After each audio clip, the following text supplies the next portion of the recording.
one thing. A new racing season is upon us. It's Roar Weekend, and it's time to kick off the 2022 IMSA Sports Car season. IMSA Prototype Challenge, race number 1 is next. Speedway, I'm Brian Till, along with Jeremy Shaw, and we'll have all the action for you today. The Daytona weather started off a little rainy this morning and cool at 57 degrees. A slight chance of rain throughout the day, so I think we're going to see showers kind of on and off. But we're excited to, again, be bringing you over 100 hours of IMSA sports car racing here at NBC Sports, your home for motorsport. 2021 champ Dakota Dickerson comes into the season hungry to defend his title in P3 competition. And making his triumphant return is Memo Gidley after his life-changing crash at the 2014 Rolex 24 at Daytona. We're at this very track. Challenge at Daytona International Speedway on the east coast of Florida. And what a great racetrack it is. Whether it's on the high banks or the infield road course, there is plenty of challenge here. Down into turn 1, some good passing. Also, the 2 horseshoes, International Horseshoe, West Horseshoe, and into turn 6. Then you want that big run on to the Speedway through Speedway 1 and 2. Remember the bus stop? Good braking and passing down into the bus stop, and a good run from the bus stop gives you a good shot at the checkered flag as you come back around. Before we go green, let's take a look at the starting grid. Memo Gidley starts in pole position with Sargé and Dickerson starting outside in second. Then Tony Kazimierz in the 60 and Dan Goldberg in the 6th round out row 2. The Grant brothers, Keith and David, start in 6th in their 40 machine. And down in 20th is the 21 car after a problem in qualifying yesterday. We'll have to even see if they are able to start this race.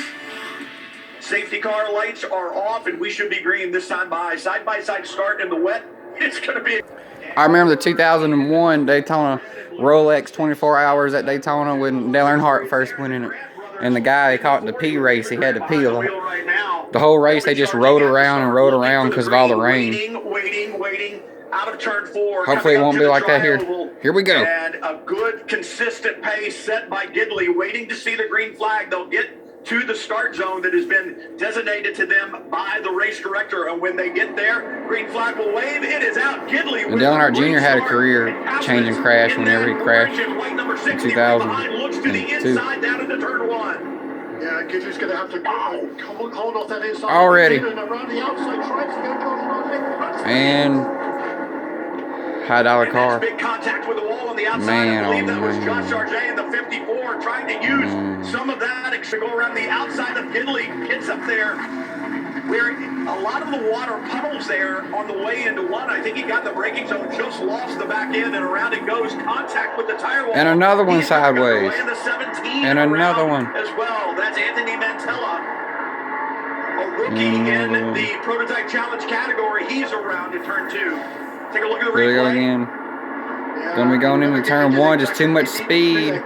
And he hits the brakes a little bit too hard, and right there he just had a bad angle and got in there, and then the car from the side just a little bit extra air. And look at that, they 4 wide beating and banging right there. You see right here 4 wide. Sargé and his teammate Dakota Dickerson, and as that car makes contact with the wall, pretty heavy contact, certainly the rear wing I think is going to be askew, and they'll have to change that. And some damage to the bodywork as well if Sargé works his way around. He's also saw the problem for 17. Sargé goes around Anthony Mantella. He's slippery out there. Oh, he's back And this is where Sargé has to be so careful. He's a fix it. Significant damage to the bodywork on the right rear. Also the rear, on the wing. That's what NASCAR we call heartburn turn. Turn 1. Off the wing instead of flowing over it.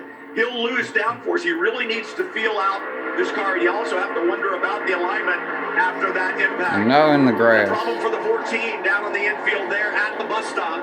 You might need some help getting out. Oh, he might get going. Oh, he got it. Sharing that car with Seb Brio, champion in Porsche Carrera Cup last year, and Brio having an absolute ball in this prototype machinery as Kazimierz takes the lead into turn 1. A great out-braking maneuver, gets down there low, and that seems to be the preferred braking line. That's where Gidley was in turn 1 at the start. Jeremy and Kazimierz able to make the better of it that time around. Yeah, indeed, and the two veterans here using their massive experience in race cars in general. Like I say, remember Gidley hasn't driven one of these cars. He did 4 races in the new team a few years ago, but that team didn't last very long, and Memo has not driven a car one of these cars since 2018. Now he is, however, in a reasonably good race streak. He drove several races in the SRO series last season with a Bench Continental GT3 car, and some success there. He's loving the opportunity. And Tony Skazmas, well, he's driven just about everything during his career. Originally from Estonia, but he's made his home in Illinois for the last 30-odd years. Tony Skazmas, hugely experienced. It's now Skazmas who leads the race from Memo Gidley in second place. Josh Sargent stays on the racetrack in the 54 from MLT, and that right end plate missing off the wing and the bodywork damage to the right rear. But I'm thinking that they're going to say to Josh, hey, if it feels okay, run the pace that you can run, and we'll make any changes on a pit stop. If they were to get a full course caution, then they've got some extended period of time to get those changes done. But Sargent looks like he's trying to make amends for that mistake that he made in turn 1, Jeremy, and he is holding absolutely nothing back. No, he's charging hard, isn't he? He's clearly upset with himself, I think, is Josh, and he's charging back now to try and get that car into position. There's a car that went through the grass. He and Stephen McLeod, they seem to have no luck at all here at Daytona. Looks like he's off at turn 5. Is he reversing behind them all as well, or is he trying to get going again? Hopefully he's trying to get going again. I was going to say, I hope he's trying to get going, but he's backed off the racetrack now into the mud, so that's going to take some help from corner workers to get that car back out, because he may have actually even high-sided it there. So you got some front damage